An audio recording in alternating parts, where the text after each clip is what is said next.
आपके पैदा होते ही या आपके पैदा होने से पहले ही आपके पेरेंट्स सोचते होंगे हमारा बच्चा डॉक्टर बनेगा, हमारा बच्चा इंजीनियर बनेगा। आपने कभी गौर किया है ये दोनों फील्ड्स ही क्यों ज़्यादा प्रेफर की जाती हैं? आप सोच रहे होंगे ठीक तो है, हमेशा बड़ा सोचना चाहिए, क्योंकि अगर हमारे पेरेंट्स हमारे बारे में बड़ा सोचते हैं तो इसमें गलत ही क्या है? मैं कह रहा हूँ गलत है, क्योंकि कल को अगर यही बच्चा सेल्फ कॉन्फिडेंस खोकर ये कह दे सॉरी पापा मैं नहीं कर सकता, अगर यही बच्चा कल को नाउम्मीद होकर ज़िंदगी में टूट कर ये कह दे सॉरी पापा मैं नहीं कर पाया, क्योंकि अगर यही बच्चा कल को खुद को तन्हाई में जाकर ये कह दे आई एम अ लूज़र, क्योंकि अगर यही बच्चा कल को खुद को कमरे में बंद कर कर ये कह दे नाउ नो मोर लाइफ। लगता है आप नहीं समझे, लेट मी एक्सप्लेन। जब कोई बच्चा एमडीकेट टेस्ट फेल करता है या पास नहीं कर पाता तो वो सेल्फ डाउट में चला जाता है, डिप्रेशन में चला जाता है। 1-2 महीने तो वो डिप्रेशन से ही बाहर नहीं आता, टूट जाते हैं यार वो बच्चे, उनको अपनी लाइफ खत्म होती दिखाई देती है। क्यों? 3-4 महीने लगातार उन्होंने घर से दूर एकेडमीज में, हॉस्टल्स में सिर्फ एक मकसद, एक एग्जाम के लिए उन्होंने तैयारी की और उसी में वो लोग रह गए। वो एग्जाम जिसको सोसाइटी ने उनकी लाइफ चेंजर या लाइफ डिस्ट्रॉयर बनाया हुआ है। अपना घर बनाने दे रहे हंसेंगे लोग, क्या बनेगा बड़ा ऑफिस, कैसे बनेंगे कि फाइनल ईयर में आके छोड़ दिया, क्या सारी उम्र में से घर पे बैठ के खिलाता रहूंगा। आपके पैदा होते ही आपके पेरेंट्स भी ख्वाब देखने लगते हैं कि हमारा बच्चा डॉक्टर बनेगा, हमारा बच्चा इंजीनियर बनेगा। तब वो आपका एडमिशन एक अच्छे से स्कूल में करवा देते हैं।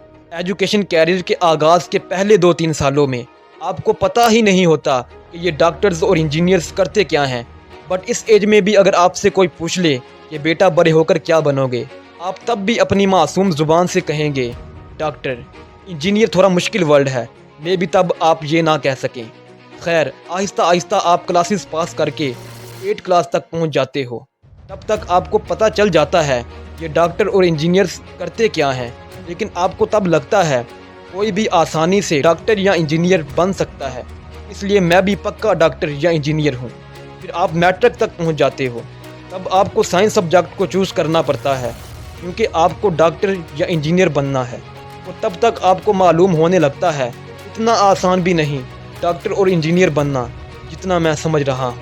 आखिरकार आप इंटर में एंटर हो जाते हो, तब आपको एफएससी में इंजीनियरिंग या मेडिकल को चूज़ करना होता है। अब जो मेडिकल में जाएगा वो डॉक्टर बनेगा, सॉरी डॉक्टर बनेगा नहीं बल्कि डॉक्टर्स की दौड़ में शामिल होगा, और दूसरी तरफ जो इंजीनियरिंग चूज़ करेगा वो इंजीनियर्स की दौड़ में शामिल होगा। अब इंजीनियर बनने के लिए ई-कैट का टेस्ट देना पड़ेगा और डॉक्टर बनने के लिए एमडी-कैट जैसा कॉम्पिटिटिव एग्ज़ाम देना पड़ेगा। मैट्रिक और इंटर में अच्छे नंबर्स लेने के बाद अब एमडी-कैट में अच्छे नंबर्स लेने का वक्त आ जाता है। तब आपके पेरेंट्स एमडी-कैट की प्रिपरेशन के लिए एक अच्छी सी कोचिंग का इंतखाब करते हैं। तब आपका वो एडमिशन एक अच्छी सी कोचिंग में करवा कर आपको गुड लक कह देते हैं। अब आप दिन रात इस स्ट्रगल में लग जाते हैं कि जैसे भी हो मैंने ये टेस्ट पास करके डॉक्टर बनना है। खैर, शुरू में आपको लगता है कि मैं ईजी से ये टेस्ट पास कर लूँगा, बट जब सिलेबस थोड़ा सा रफ्तार पकड़ता है, जब सिलेबस ज़्यादा हो जाता है, तब आपको लगता है मेरी तो तैयारी ही नहीं। खैर, आप फिर भी हिम्मत नहीं हारते, आप बुक्स मेमोराइज करते रहते हैं और आहिस्ता आहिस्ता दिन गुजरते जाते हैं। आखिरकार वो दिन भी आ जाता है जिस दिन के लिए आप पिछले 2 सालों से स्ट्रगल कर रहे थे, और जिस दिन का इंतज़ार आपके पेरेंट्स को मे भी 18-20 साल से था। एमडीकेट एग्जाम वैसे भी स्टूडेंट्स के मुंह पर एक थप्पड़ है, चाहे कितने भी पढ़ लो, केबी पढ़ लो, फेडरल पढ़ लो, पंजाब पढ़ लो, बलूचिस्तान पढ़ लो, सिंध पढ़ लो, वो एक पेपर, वो एक दिन डिसाइड करेगा आपका फ्यूचर क्या है। और हमारी सोसाइटी ने एमडीकेट टेस्ट को एक स्टैंडर्ड बना दिया है। इसके बाद क्या, आप टेस्ट देते हैं और रिजल्ट आ जाते हैं। हाँ, ऐसा ही होता है, बट हम इसके बैक की स्टोरी को हाइड नहीं कर सकते। एमडी-कैट देने से पहले जब आपको मालूम होने लगता है मेरी तो तैयारी ही नहीं, तब आप बहुत परेशान होते हो, और इस परेशानी में आप खुद से मुख्तलिफ क्वेश्चन करते हो कि मैं इस मुसीबत में कैसे फंस गया और क्यों फंस गया। और तब आपको ये भी ख्याल आने लगता है कि मे बी ये तो मेरी फील्ड ही नहीं थी, तो फिर मैं यहाँ कैसे आ गया। आहिस्ता आहिस्ता आपका सेल्फ कॉन्फिडेंस गिरने लगता है और मेंटली तौर पर आपके ऊपर बहुत सा प्रेशर आ जाता है, क्योंकि दूसरी तरफ तो आपके पेरेंट्स सबसे ये कह रहे होते हैं हमारा बच्चा डॉक्टर बनेगा। आखिरकार वो टाइम भी आ जाता है जब आप तन्हाई में टूटे हुए दिल से नाउम्मीद होकर ये कहने पर मजबूर हो जाते हैं सॉरी पापा, मैं नहीं कर सकता। और दूसरी तरफ जब आप MD कैट का एग्ज़ाम देते हो तब आपको मालूम हो जाता है कि मेरा एडमिशन नहीं होगा। तब आप थक कर टूट कर नाउम्मीद होकर यही कहते हो सॉरी पापा, मैं नहीं कर पाया। जो बच्चे एग्ज़ाम फेल करते हैं वो उनको लगता है उन्होंने एग्ज़ाम फेल नहीं किया, वो लाइफ में फेल हो गए, उनकी लाइफ ख़त्म हो गई। यार दोबारा से वो फिज़िक्स, केमिस्ट्री, बायो, इंग्लिश, उन सब किताबों को दोबारा उठाना ही कितना मुश्किल होता है। इतने में कसूर किसका है, आओ समझते हैं।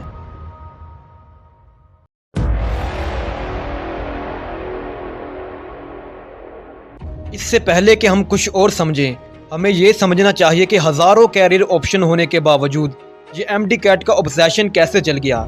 एक तरफ है ह्यूज नंबर ऑफ स्टूडेंट्स और दूसरी तरफ है limited number of colleges.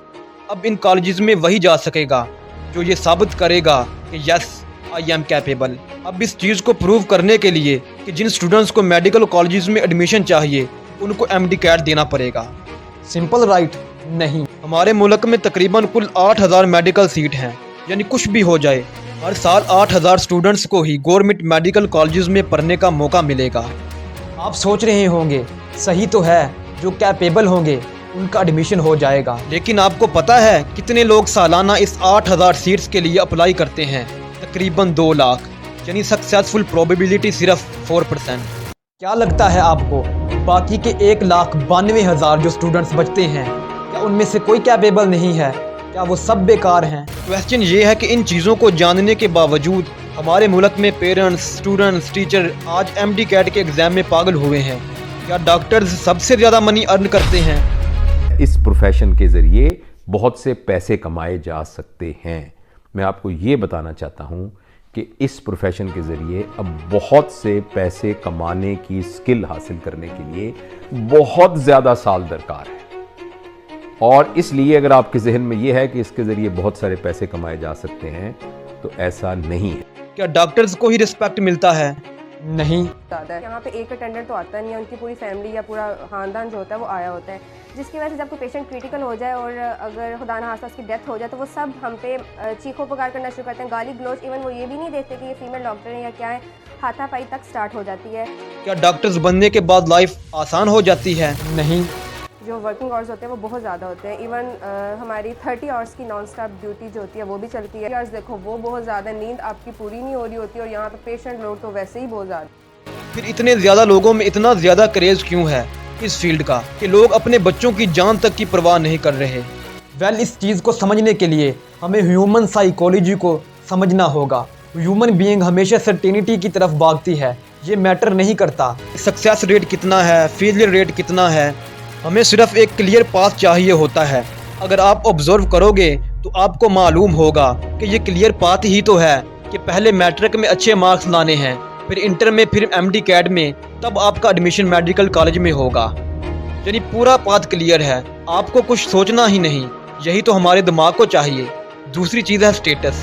Human being हमेशा स्टेटस में भागती आ रही है और आगे भी भागती रहेगी, और ये गलत नहीं, क्योंकि यही तो चीज़ है जो हमें अंदर से मोटिवेट करती है कि हम लाइफ में कुछ बड़ा करें। अगर हम MD कैट जैसे कॉम्पिटिटिव एग्जाम को देखें तो हमें क्लियर पता चलेगा कि ये एक अप्रूवल रास्ता है लाइफ में, सोसाइटी में स्टेटस बनाने का, क्योंकि हर कोई इन चीज़ों को इतना प्रेफर करता है कि हमारे दिमाग में अच्छे नंबर्स लेना और इन कॉम्पिटिटिव एग्जाम को देना आ जाता है। तीसरी चीज़ है स्कैरिसिटी। इंसानी दिमाग उन चीज़ों में पागल रहता है जो चीज़ें आसानी से ना मिल सकें, क्योंकि इन एग्ज़ाम को पास करने की प्रोबेबिलिटी सिर्फ 4% है, इसलिए हम इसके लिए पागल हो जाते हैं। ठीक तो है सब कुछ, इसमें गलत क्या है? हर कोई चाहता है सोसाइटी में रिस्पेक्ट हासिल हो, सोसाइटी में एक अच्छा स्टेटस बनाया जाए। करेक्ट, लेकिन गलत ये है अगर यही ऑब्सेशन एक ऐसी बिजनेस इंडस्ट्री में तब्दील हो जाए जहां कोचिंग वाले अपना बिजनेस चमकाने के लिए पेरेंट्स से ये कहकर मोटिवेट करें, आपको सिर्फ इतनी फ़ी पे करनी है, बाकी आपका बच्चा डॉक्टर बन जाएगा। क्या हो अगर यही ऑब्सेशन एक ऐसी दौर में तब्दील हो जाए जिसमें लोग बगैर रिसर्च किए, बगैर सोचे समझे, बगैर अपने बच्चे की कैपेबिलिटी को देखे, बगैर अपने बच्चे के इंटरेस्ट को देखे, अपनी लाइफ की सारी सेविंग को दांव पर लगाकर इस दौर में दौड़ने लगे। क्या हो अगर यही ऑब्सेशन जिसमें इतना मेंटली प्रेशर आ जाए, स्टूडेंट अपनी ज़िंदगी को ही ख़त्म करने के लिए तैयार हो जाएं।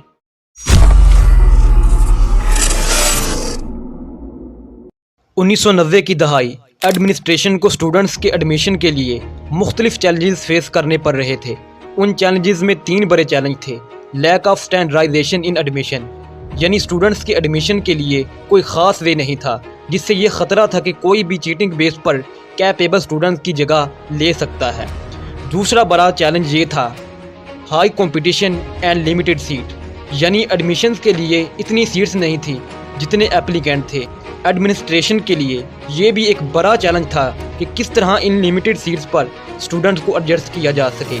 तीसरा बड़ा चैलेंज ये था variation in intermediate education board standards, यानी इंटरमीडिएट एजुकेशन बोर्ड के मेयारात पर जो मुख्तलिफ सवालात उठ रहे थे, उनका जवाब देना एडमिनिस्ट्रेशन के लिए एक बड़ा चैलेंज बन जाता है। स्टूडेंट्स के एडमिशन के लिए अब एडमिनिस्ट्रेशन बेस्ट से बेस्ट चूज़ करना चाहती थी। आखिरकार बहुत सोचने के बाद 1998 में उस वक्त के पंजाब के चीफ मिनिस्टर मियां मोहम्मद शहबाज शरीफ के कहने पर सूबा पंजाब में MCAT इम्प्लीमेंट कर दिया जाता है, ताकि अब कोई चीटिंग बेस पर कैपेबल स्टूडेंट्स की जगह ना ले सके। और जल्द ही दूसरे प्रोविंसेस ने भी इस अक़दाम को सराहा और दूसरे प्रोविंसेस में भी MCAT इम्प्लीमेंट हो जाता है। 1998 से अब तक MCAT के तरीक़ाकार में मुख्तलिफ असलाहात हो चुकी हैं। हमें ये बात अपने बच्चों को बतानी बहुत ज़रूरी है कि अगर तो आप आसानी से बन रहे हैं डॉक्टर तो ज़रूर बन जाइए, मैं आपको डिस्करेज नहीं करता, लेकिन फ्यूचर में इससे बेहतर प्रोफेशन मौजूद है। आज हमारे कंट्री में MD-CAT एक लॉटरी टिकट बन चुका है। लोगों को लगता है किसी भी तरह ये लॉटरी टिकट हमारे हाथ लग गया तो फिर अगली सारी ज़िंदगी ईजी हो जाएगी। आपको पता है जब कहीं ऐसी सिचुएशन हो तो सबसे पहले कौन भागता है? एक मिडिल क्लास, क्योंकि एक मिडिल क्लास की लाइफ में पहले ही बहुत दुख होते हैं, वो पहले ही बहुत परेशान होते हैं, और जब कभी उसे उम्मीद मिलती है कि हाँ इससे मेरी ज़िंदगी तब्दील हो सकती है, तो वो बिना कोई चीज़ सोचे और समझे उसके पीछे भागना शुरू कर देता है। उनकी उम्मीद पर मोहर तब लगती है जब वो मीडिया में ये देखता है कि फ़लाँ गरीब लड़के ने ये टेस्ट कैसे पास किया। इसी मोटिवेशन से इसके अंदर और उम्मीद पैदा हो जाती है कि मेरा बेटा भी ये टेस्ट पास करेगा और मेरी बेटी अब मुझे इस गरीबी से बाहर निकालेगी। फिर वो इस लॉटरी को जीतने के लिए किसी भी हद तक जाने के लिए तैयार हो जाते हैं। कुछ लोग अपनी सेविंग्स दांव पर लगा देते हैं, कुछ अपने खेत बेच देते हैं, लेकिन वो इस बात से अनजान है कि जिस लड़के की सक्सेस स्टोरी देखकर उनके दिल में उम्मीद पैदा हुई है, उसके पीछे 1,92,000 स्टूडेंट ऐसे भी हैं जिन्होंने खूब मेहनत की थी बट वो फेल हो गए। लेकिन आज उनके बारे में कोई बात नहीं कर रहा है। या तो वो किसी बंद कमरे में बैठकर रो रहे होंगे, या तो वो किसी जगह बैठकर खुद को दुनिया का सबसे बड़ा लूजर माने बैठे हुए होंगे, खुद से नज़र नहीं मिला पा रहे होंगे, पता नहीं क्या क्या सोच रहे होंगे। लेकिन इन सब से अनजान पेरेंट्स अपने बच्चों को इन एग्ज़ाम की प्रिपरेशन के लिए लगा देते हैं। फिर इनके बच्चों का कोई और ही पैशन क्यों ना हो, कोई भी पेरेंट्स ये एक्सेप्ट नहीं करेगा कि 96% चांसेस हैं कि मेरा बच्चा फेल हो जाएगा, और उनका ध्यान होता है सिर्फ उन 4% पर, और सबको यही लगता है मेरा बच्चा इन 4% में आएगा। सारी ज़िंदगी की सेविंग्स लगाना, खेत बेचकर फ़ी पे करना, और आपका पक्का इस उम्मीद में रहना कि मेरा बच्चा उन 4% में आएगा जो सक्सेस होते हैं। आपको पता है जब वो बच्चा नहीं कर पाता उसके ऊपर कितना मेंटली प्रेशर आ जाता है, क्योंकि उसके पीछे एक पूरी फैमिली होती है, पेरेंट्स होते हैं, रिलेटिव्स होते हैं, सोसाइटी का प्रेशर होता है, और वो इसी प्रेशर की वजह से अपना सेल्फ कॉन्फिडेंस खो बैठता है और उसे ऐसा लगता है कि मेरी ज़िंदगी फजूल है, अब मुझे ज़िंदा ही नहीं रहना चाहिए। तो क्या हमें डॉक्टर्स नहीं चाहिए? बिल्कुल चाहिए। इनफैक्ट के वर्ल्ड हेल्थ ऑर्गेनाइजेशन की रिपोर्ट्स के मुताबिक अभी हम बहुत नीचे हैं जहां डॉक्टर्स बहुत ज़्यादा हैं, but we have accept reality, क्योंकि हम जितना मर्ज़ी पढ़ लें, चाहे हमें जितना मर्जी शौक हो, बट हमारी गवर्नमेंट में इतना दम नहीं कि वो 8,000 से ज़्यादा सालाना सीट्स अवेलेबल करवा सकें, क्योंकि अभी हमारी गवर्नमेंट के पास शायद और भी बहुत से काम हैं जो इन बच्चों के फ्यूचर से बेहतर हैं। आगे आप समझदार हो, ऐसे में स्टेप्स हमें ही लेना पड़ेगा, क्योंकि बच्चे आपके हैं, ना कि गवर्नमेंट के और ना ही किसी कोचिंग के। तो सलूशन क्या है? कैसे हम ये साबित कर सकते हैं कि अब किसी और बच्चे का फ्यूचर तबाह ना हो सके, और कैसे हम ये प्रूव कर सकते हैं कि अब किसी और बच्चे की जान खतरे में ना हो? इस डॉक्यूमेंट्री से मैं 3 लोगों को मैसेज देना चाहूँगा। पहला पेरेंट्स के लिए है कि प्लीज़ आप अपने नज़दीक किसी डॉक्टर को देखकर ये उम्मीद ना लगाएं कि मेरा बच्चा भी डॉक्टर बनेगा, क्योंकि जो आप देख रहे हो वो उसका आउटकम है। आपको इसके पीछे का जर्नी नहीं मालूम। आप 4% को देख रहे हैं, 96% को नहीं देख रहे। अगर तो स्टूडेंट्स का अपना पैशन है कि वो इस फील्ड में जाए, तो फिर आप ज़रूर उस बच्चे का भरपूर साथ दें इस जर्नी में। अगर पैशन नहीं तो प्लीज़ फिर ये गलत है। दूसरा मैसेज मेरा टीचर्स के लिए। आज हमारे पास जो भी पढ़ने आ रहे हैं वो फर्स्ट लर्नर जनरेशन है। उनके पेरेंट्स को बिल्कुल नहीं मालूम उनकी कैरियर के बारे में। इतने में ज़िम्मेदारी आपकी बनती है कि आप बच्चों में क्यूरियोसिटी जनरेट करें, उन्हें मुख्तलिफ कैरियर अपॉर्चुनिटीज़ के बारे में पता हो और वो मुख्तलिफ चीज़ें खुद से एक्सप्लोर करें कि उनको किस तरफ जाना चाहिए। और तीसरा ज़रूरी मैसेज मेरा स्टूडेंट्स के लिए। मुझे एक बात बताओ, क्या हमारी जनरेशन इतनी कमज़ोर हो गई है कि इन एग्ज़ाम्स के लिए अपनी जान तक दे रहे हैं? जब हम इन एग्ज़ाम्स को पार करेंगे तभी तो एक मजबूत इंसान बनेंगे, और कल को हमारे सामने बड़े से बड़ा प्रॉब्लम आ जाए, हम उसके लिए इतना मजबूत हो जाएंगे कि हम उस प्रॉब्लम को ईज़िली से सॉल्व कर लेंगे। अभी आपकी एज 16 होगी, 20 होगी, ज़्यादा से ज़्यादा 22 होगी। अभी लाइफ के 50 साल आपका इंतज़ार कर रहे हैं, और वो 50 साल सब कुछ लिए बैठे हैं जिसके लिए आज आप स्ट्रगल कर रहे हो। और रही बात इजी लाइफ की, मुझे बताओ, जब आप मैट्रिक में थे तब आपसे कहा गया मेहनत कर लो, अगली ज़िंदगी इजी हो जाएगी। क्या हुई? नहीं ना। फिर आप इंटर में एंटर हुए, तब आपसे फिर कहा गया मेहनत कर लो, अगली लाइफ इजी हो जाएगी। क्या हुई? नहीं ना। अब आपसे कहा जा रहा है MD कैट की अच्छी सी प्रिपरेशन कर लो, डॉक्टर बनकर अगली लाइफ इजी हो जाएगी। बट ट्रस्ट मी, लाइफ आपकी इजी फिर भी नहीं होगी, क्योंकि लाइफ नाम ही स्ट्रगल का है।